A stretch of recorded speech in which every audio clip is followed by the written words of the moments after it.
देखिए आज हम लोग फिर मैट्रिक फाइनल परीक्षा 2025 में होने वाला है, उसी का फिजिक्स का जो है बहुत ही महत्वपूर्ण प्रश्नों के साथ आज ये पार्ट तीसरा है। ठीक है, जिसमें हम लोगों ने 1 से लेके 40 तक प्रश्नों को कर लिया है। ठीक है, यदि आप उस वीडियो को देखना चाहते हैं तो हमारे चैनल पर प्लेलिस्ट बना हुआ है साइंस वर्ग 10 2025, उसमें जाकर देख सकते हैं। ठीक है, इससे एक भी बाहर नहीं आएगा।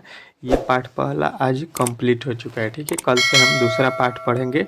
ठीक है, चैप्टर वाइज सारे जो है चैप्टर को हम लोग कंप्लीट करेंगे। ठीक है, सारे विषय का। ठीक है, तो यदि आपका भी जो है मैट्रिक का पेपर 2025 में होने वाला है तो आप लोग हमारे चैनल को ज़रूर सब्सक्राइब कीजिएगा और वीडियो को एक बार लाइक ज़रूर कर दीजिएगा। ठीक है, चलिए यहाँ पे पहला प्रश्न देखते हैं इस वीडियो का। यहाँ पे आपका पहला प्रश्न कह रहा है, दो वक्रीय पृष्ठों से घिरे ठोस माध्यम को कहते हैं। दो वक्रीय पृष्ठों से घिरे ठोस माध्यम को हम लोग क्या कहते हैं, ये आपसे पूछा गया। ठीक है, तो ये जो है आपको बताना है, उसे हम लोग गोलीय लेंस कहते हैं। ठीक है, गोलीय लेंस कहते हैं। तो ऑप्शन नंबर सी जो है आपका राइट आंसर हो जाएगा। ठीक है, अगला प्रश्न देखिए, कह रहा है, वह गोलीय दर्पण जो बाहर की तरह वक्रीय हो उसे कहते हैं। जो बाहर की तरफ होता है उसको हम लोग क्या बोलते हैं, ये आपसे पूछा गया है। ठीक है, गोलीय दर्पण को बाहर की तरह वक्रीय होता है तो उसे हम लोग, तो बाहर की तरह जो होता है, देखिए यहाँ पे जो इस प्रकार बनता है, इसका बात कर रहे हैं। तो यहाँ पे देखिए इसको हम लोग क्या बोलते हैं, तो इसको हम लोग उत्तल दर्पण बोलते हैं। ठीक है, तो उत्तल दर्पण और अवतल इस प्रकार बनता है। ठीक है, तो आपके ऑप्शन नंबर सी जो है आपके राइट आंसर हो जाएंगे। ठीक है, अगला प्रश्न देखिए, कह रहे, गोलीय दर्पण के परावर्तक पृष्ठ के केंद्र को दर्पण का कहा जाता है। जो गोलीय दर्पण के परावर्तक पृष्ठ होता है उसके केंद्र को हम लोग क्या बोलते हैं, तो उसके केंद्र को हम लोग ध्रुव बोलते हैं। ठीक है, ध्रुव जो है आपके ऑप्शन नंबर सी बी जो है राइट आंसर हो जाएंगे। ठीक है, अगला प्रश्न कह रहा है, किसी लेंस द्वारा उत्पन्न आवर्धन का एसआई मात्रक क्या होता है। ठीक है, किसी भी लेंस का आवर्धन का एसआई मात्रक जो है आपको याद रखना है कि इसका कोई भी मात्रक नहीं होता है, तो मात्रक विहीन होगा। आपके ऑप्शन नंबर डी जो है राइट आंसर हो जाएगा। अगला प्रश्न कह रहा है, लेंस के केंद्रीय बिंदु को कहते हैं। लेंस का जो केंद्रीय बिंदु होता है उसको हम लोग क्या बोलते हैं। ठीक है, तो आपको याद रखना है कि लेंस के केंद्रीय बिंदु को हम लोग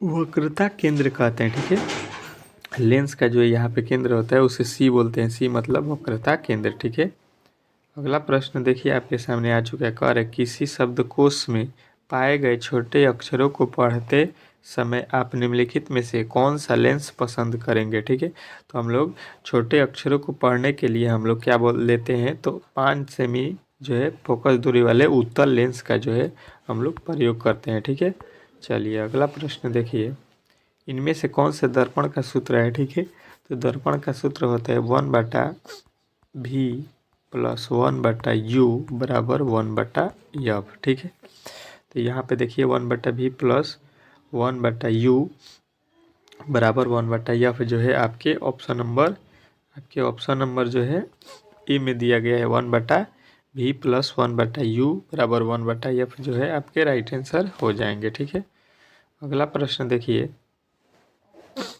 कह रहा है आपका, गोलीय दर्पण का वक्रता केंद्र को किस अक्ष से निरूपित किया जाता है। तो वक्रता केंद्र को हम लोग सी से निरूपित करते हैं, आपको पहले ही बता दिया है। ठीक है, चलिए अगला प्रश्न देखिए, कह रहा है, निर्वात में प्रकाश की छाल, ठीक है, चाल लिखना चाहिए। तो देखिए निर्वात में प्रकाश की चाल जो होती है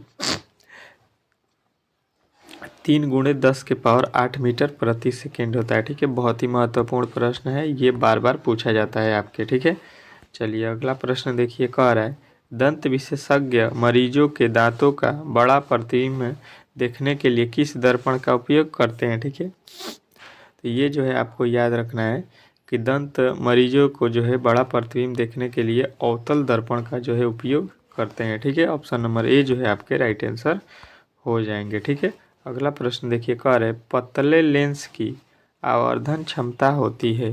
पतले लेंस की आवर्धन क्षमता जो है आपको बताना है कि ये जो है पतले लेंस की आवर्धन क्षमता कम होती है। ठीक है, ऑप्शन नंबर ए जो है आपका राइट आंसर हो जाएगा। ठीक है, अगला प्रश्न देखिए, मोटे लेंस की आवर्धन क्षमता होती है।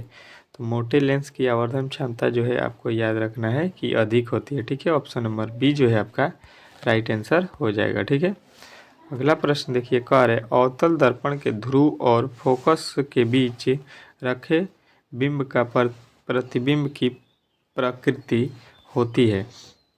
तो इसकी प्रकृति जो है आपको बताना है, आभासी और सीधा होगी। ठीक है, चलिए अगला प्रश्न देखिए आपके सामने आ चुका है। कह रहा है कि उत्तल लेंस का प्रकाशिक केंद्र और मुख्य फोकस के बीच रखे बिंब का प्रतिबिंब की प्रकृति होती है। तो ये प्रकृति जो है आपको याद रखना है कैसी होती है। तो ये होता है आपका आभासी और सीधा। ठीक है, इस सिचुएशन में आभासी और सीधा होगा। ठीक है, अगला प्रश्न देखिए, कह रहे अवतल दर्पण के मुख्य फोकस पर रखे बिंब की प्रतिबिंब की स्थिति क्या होगी। ठीक है, तो ये जो है आपको होगा क्या, अनंत पर। ठीक है, ऑप्शन नंबर सी जो है आपके राइट आंसर हो जाएंगे। ठीक है, अगला प्रश्न देखिए आपके सामने आ चुका है। कह रहे उत्तल लेंस के मुख्य फोकस पर रखे प्रतिबिंब की स्थिति क्या होगी। तो जब फोकस पर हम रखेंगे तो उसका स्थिति जो है अनंत पर आएगा, फिर इसका भी जो है अनंत आपका राइट आंसर हो जाएगा। ठीक है, अगला प्रश्न देखिए, अवतल लेंस के मुख्य फोकस पर रखे बिंब की प्रतिबिंब की स्थिति क्या होगी। तो ये जो है आपको याद रखना है कि ये होता है आपके ध्रुव और वक्रता केंद्र के बीच। ऑप्शन नंबर सी जो है आपके राइट आंसर हो जाएंगे। अगला प्रश्न कह रहा है अवतल लेंस के सामने अनंत पर रखे बिंब का प्रतिबिंब की स्थिति क्या होगी। तो ये जो है आपको याद रखना है कि अनंत पर रखे प्रतिबिंब की स्थिति जो है क्या होता है। तो ये आपको बताना है कि ये होता है फोकस पर। ठीक है, ऑप्शन नंबर बी जो है आपके राइट आंसर हो जाएंगे। ठीक है, अगला प्रश्न कह रहा है अवतल दर्पण के सामने अनंत पर रखे बिंब का प्रतिबिंब की स्थिति क्या होगी। ठीक है, तो अनंत पर रखेंगे तो अवतल दर्पण में जो है आपको याद रखना है कि ये भी आपके फोकस पे होगा। ठीक है, आपके ऑप्शन नंबर डी जो है आपके राइट आंसर हो जाएंगे। ठीक है, अगला प्रश्न देखिए, कह रहे लेंस के प्रकाशिक केंद्र से गुजरने वाली प्रकाश किरणों के अपवर्तन के पश्चात जो है आपको याद रखना है कि ये होता है आपके कि 7 रंगों में विभक्त हो जाता है। ठीक है, ये जो है प्रकाश केंद्र से गुजरती है तो ये जो है अपवर्तन के बाद 7 रंगों में विभक्त हो जाती है। ठीक है, अगला प्रश्न है मुख्य फोकस से गुजरने वाली प्रकाश किरण उत्तल लेंस से अपवर्तन के पश्चात क्या होता है। तो ये जो है आपको बताना है कि ये निर्गत किरण मुख्य अक्ष के समानांतर हो जाती है। ठीक है,